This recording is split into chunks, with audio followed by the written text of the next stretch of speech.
Boa noite a todos, minhas irmãs, meus irmãos. Sejamos todos acolhidos pela espiritualidade amiga desta casa e desta forma que tenhamos a oportunidade de refletir a respeito do tema que a nós foi solicitado para a noite de hoje. O livro espírita, seu poder consolador, apaziguador e transformador. Não é sem motivo que este tema foi escolhido para a data de hoje, porque nós estamos numa semana festiva. Todo o movimento espírita está numa semana festiva. Por quê? Porque hoje, há 2 dias passados, nós comemoramos 155 anos da publicação da primeira edição do Evangelho segundo o Espiritismo, que ocorreu em 1864. Amanhã, dia 18, nós temos 162 anos, a data comemorativa de 162 anos que foi publicado a primeira edição do livro O Livro dos Espíritos. E, por consequência disso, a Federação Espírita Brasileira, juntamente com toda a sociedade e o movimento espírita, determinou como a data comemorativa o Dia do Livro Espírita, no dia 18 de abril. E também, alguns aninhos atrás, por iniciativa de uma deputada federal, foi proposto o Dia do Espiritismo também para o dia 18 de abril. Então, nós estamos na semana de comemoração. Estamos comemorando o primeiro livro do Pentateuco, que daqui a pouquinho nós falamos disso. Estamos comemorando o livro dos preceitos morais do Espiritismo, que é o Evangelho segundo o Espiritismo. Estamos comemorando o livro espírita e também a semana o dia do Espiritismo, né? Então, por esse motivo que hoje aqui estamos para falar disso. Mas, quando se fala em consolar, se fala em apaziguar os ânimos, se fala em transformar atitudes, transformar motivações de vida, não tenha dúvida que o livro, ao longo da história, o livro sempre foi um bom companheiro. Existe uma frase, tem gente que fala que é do Luiz Fernando Veríssimo, aqui o nosso vizinho aqui, né? Mas uma vez eu ouvi o Luiz Fernando Veríssimo numa entrevista, ele disse assim: se eu fosse pensar para falar tudo aquilo que dizem que eu falo, eu não tinha tempo para comer, para respirar e nem para dormir. E de fato eu conheci essa frase como se fosse dele, mas como a gente, para colocar isso em público, é importante que a gente tenha solidez no que está fazendo. Eu fui pesquisar mesmo e de fato o autor é desconhecido. Mas é uma frase bem conhecida: os livros não mudam o mundo, os livros mudam as pessoas. As pessoas sim é que mudam o mundo.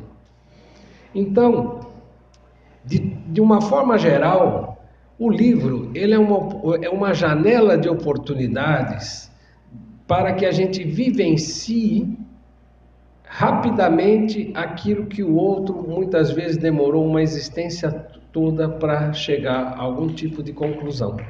Então, através do livro, nós temos a condição de aprender com os tropeços alheios e aprender com aquilo que o americano chama de insight, né? Aprender com as ideias, muitas das vezes geniais, outras das vezes corriqueiras para eles, mas geniais para nós, aprender com as ideias dos outros. E dentro desse sentido, nós temos o vice-presidente da Federação Espírita Brasileira, Geraldo, desculpe, eu estou um pouquinho afônico, Geraldo Campetti.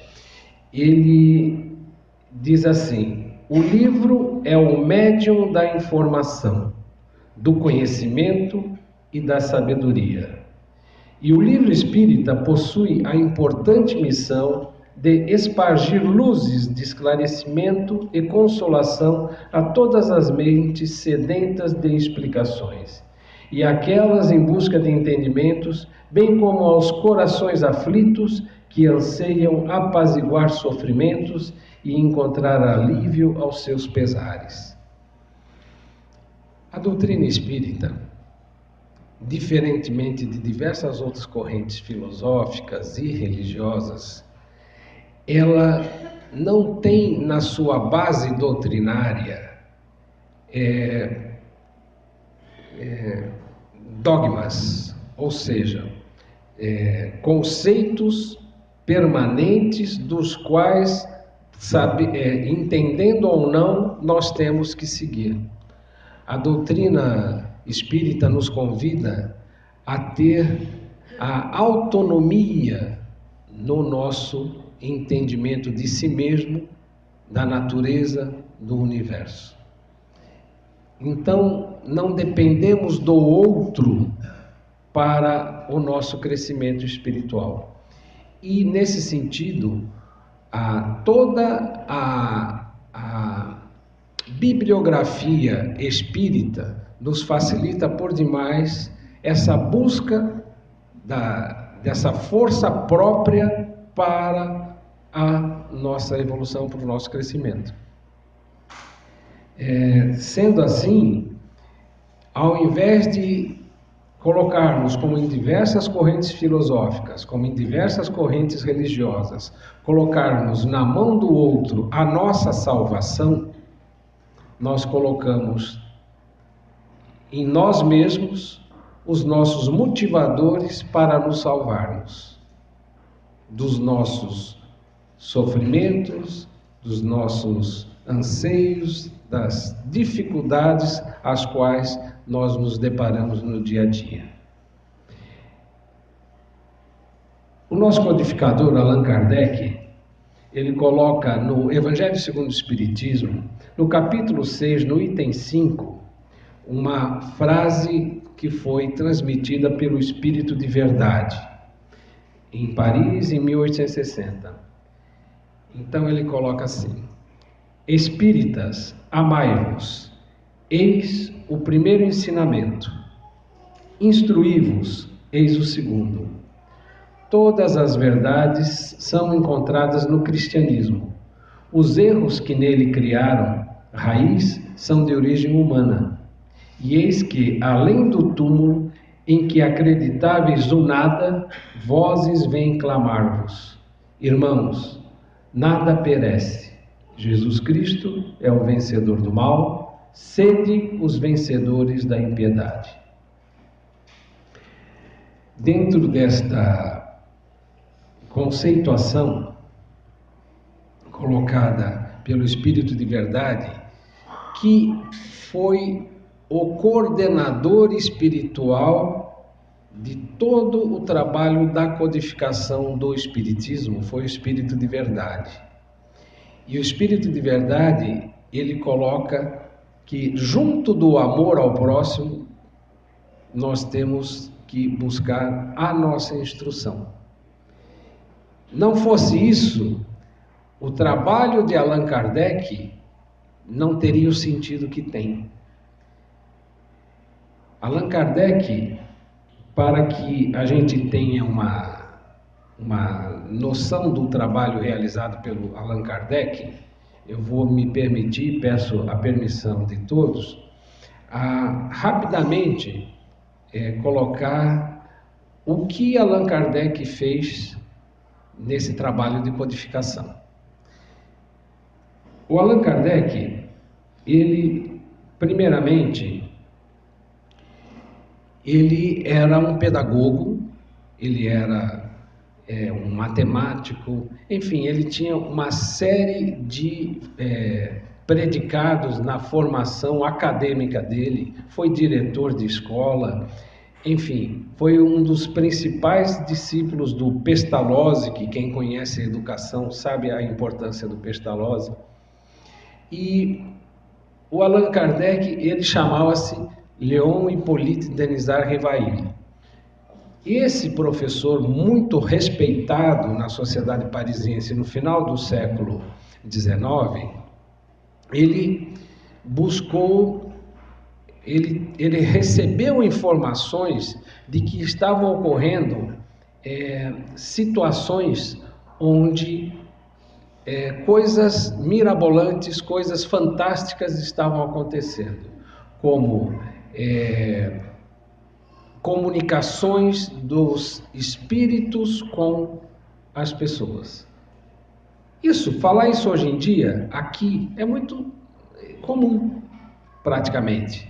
Agora, imagine isso num momento em que existia o imperativo da própria religião católica lá na Europa, e em especial na França, no momento em que há pouco tempo estavam se queimando em nome de Jesus, estavam se queimando qualquer pessoa que tivesse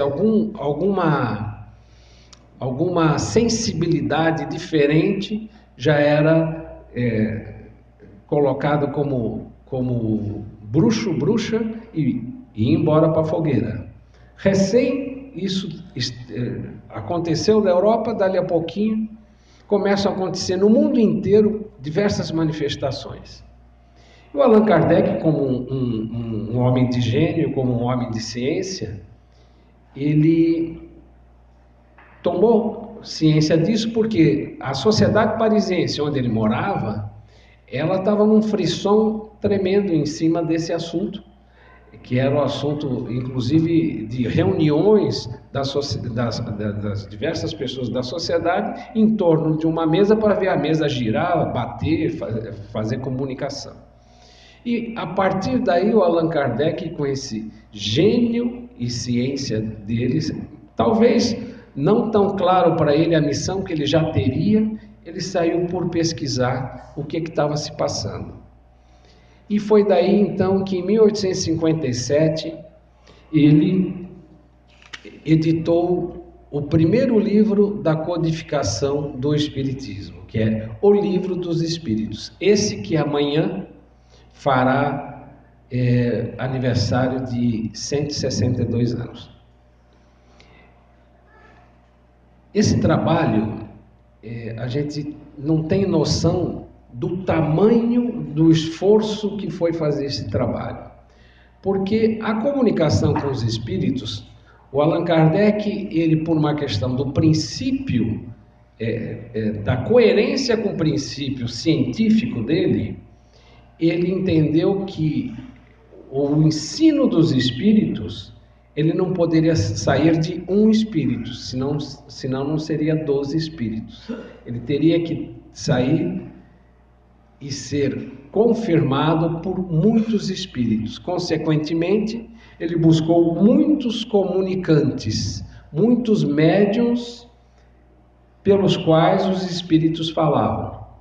E naquela época que não tinha nem WhatsApp, não tinha e-mail, era só escrito por carta, e essas cartas viajavam muitas das vezes em navio, depois em trem, depois em lombo de cavalo, e quem sabe até na corrida a pé, até chegar onde fosse.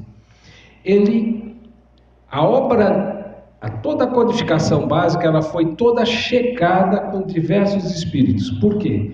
Ele tinha os princípios básicos do trabalho dele foi coerência interna da mensagem. A mensagem tinha que ser coerente. Universalidade do ensino.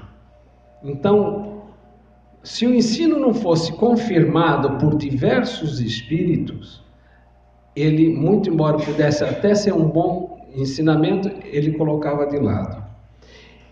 Com isso, o outro princípio que era da verificação. Então, ele fazia toda a checagem para compreender aquele ensinamento. E, por fim, ele fazia o contraponto com as tradições, essencialmente as tradições ético-morais, as tradições das religiões e, em especial, como foi ditado pelo próprio Espírito de Verdade, em especial as tradições dos primeiros tempos do cristianismo. Só um número para a gente tocar a vida para frente, senão a gente fica contando a história do Allan Kardec, né? 268 localidades em 37 países do mundo conhecido da época, envolvendo mais de 1000 grupos espíritas de comunicação espírita, foram movimentados em 11 anos de atividade do Allan Kardec na criação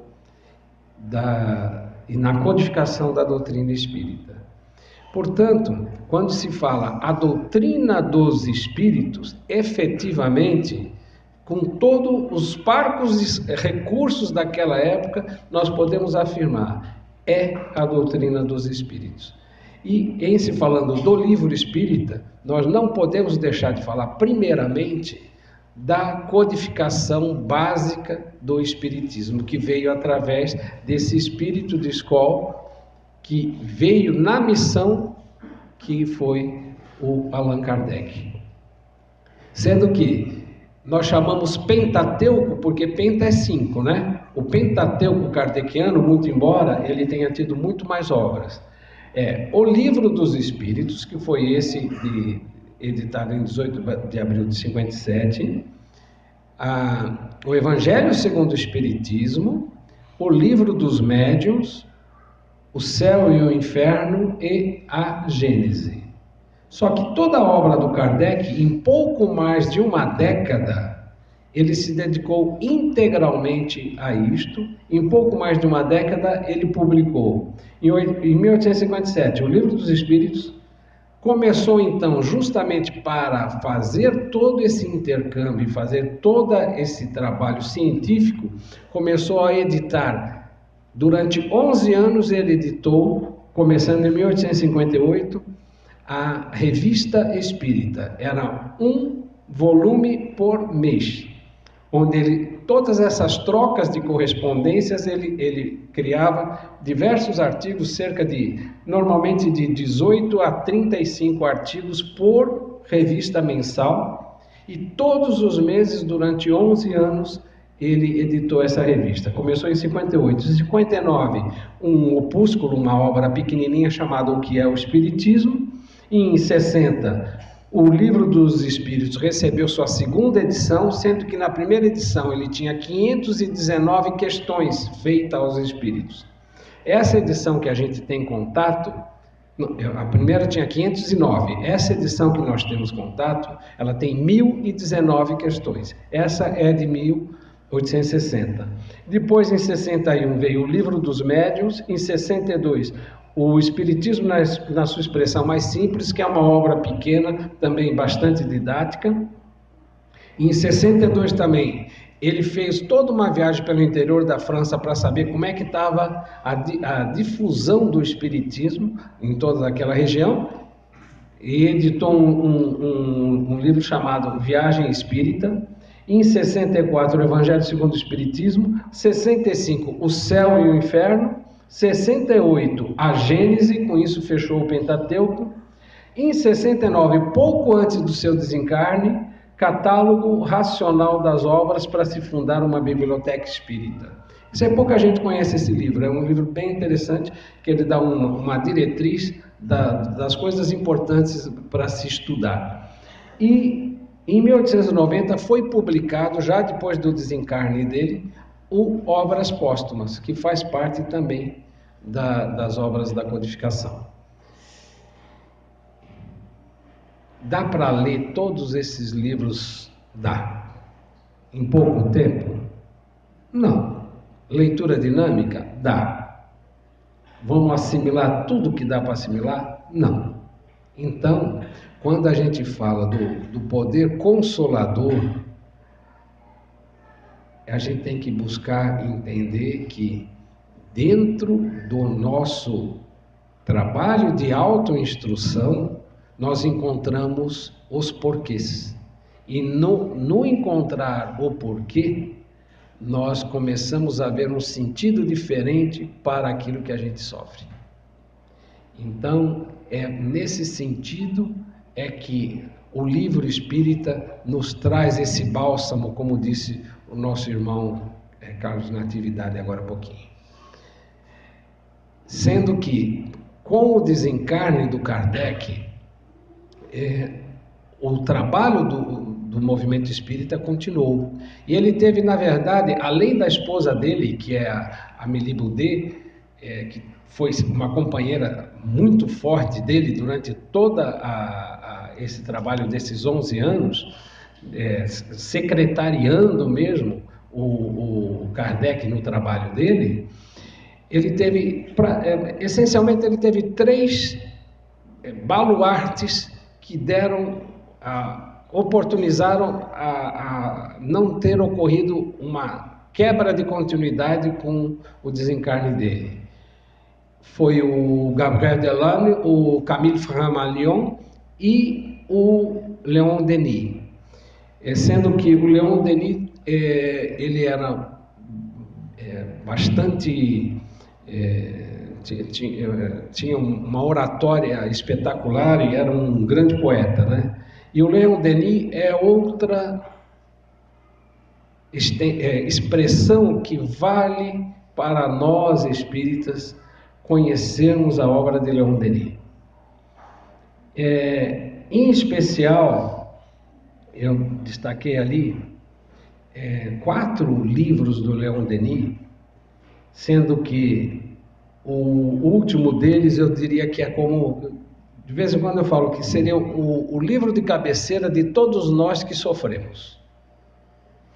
Então o Depois da Morte, No Invisível é o outro livro que é uma obra primorosa de conhecimento do universo, que é O Grande Enigma, e O Problema do Ser e do Destino da Dor. Muito embora ele tenha feito todos esses outros livros, e ele, ao mesmo tempo que ele era um grande pesquisador, estudioso, ele também era um médium de bastante potencialidade na sua mediunidade. Então essas obras praticamente são uma mescla do trabalho racional dele com toda a inspiração que ele recebia. E o Leon Denis, que era chamado o apóstolo do Espiritismo, ele de fato foi um dos principais continuadores. Aqui na nossa biblioteca, além das obras para a gente comprar, existe o empréstimo de livros. E todos esses livros da codificação estão para empréstimo, tanto quanto estão para ser vendidos. E essas principais obras do Leon Denis também temos, tá? Muito bem, o Espiritismo ele seguiu adiante e seria motivo talvez de 2 horas de conversa a gente falar como é que ele veio aportar aqui no Brasil, a importância dele ter aportado no Brasil. Mas nós já vamos passar adiante e vamos continuando falando de obras que nos trazem alento, que nos trazem conforto, que nos trazem apaziguamento. Nós temos que falar da obra Hercúlea eu digo, né? Obra de Hércules, do nosso médium, talvez o médium mais famoso de todos os tempos, que foi o Francisco Cândido Xavier.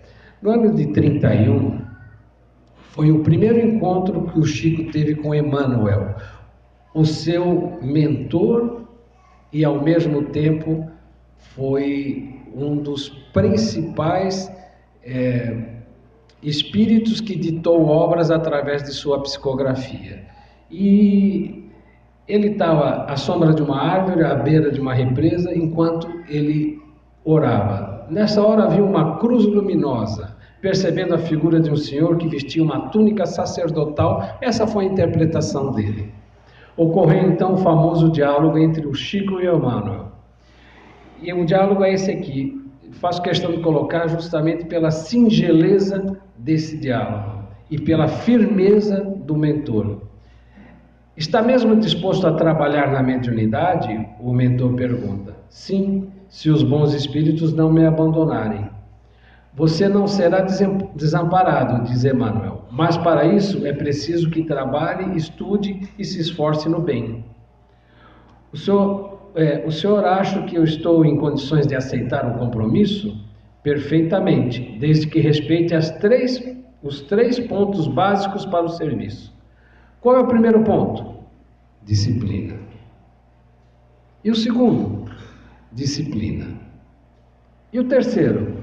Disciplina, é claro. Temos algo a realizar. 30 livros para começar. Desses 30 foram algumas centenas de livros ditados pelo Emmanuel ao longo dessa vida de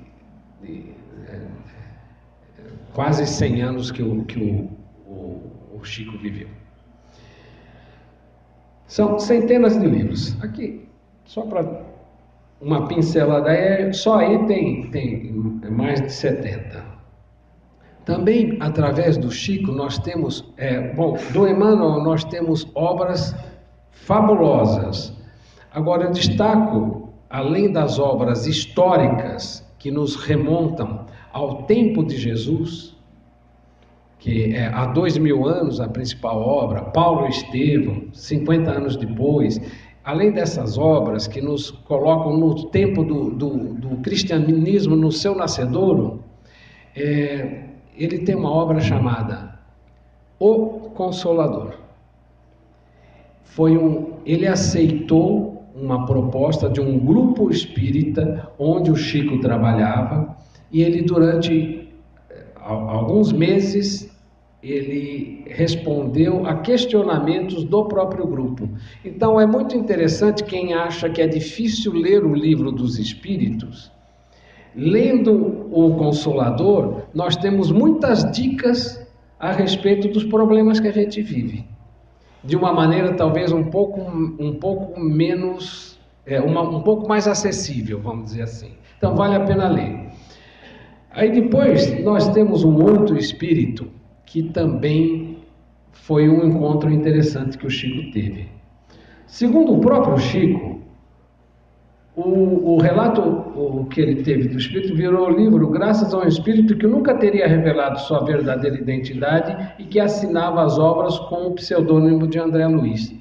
Porque ele viu por bem não dar o seu nome para não ficar uma série de investigações desnecessárias.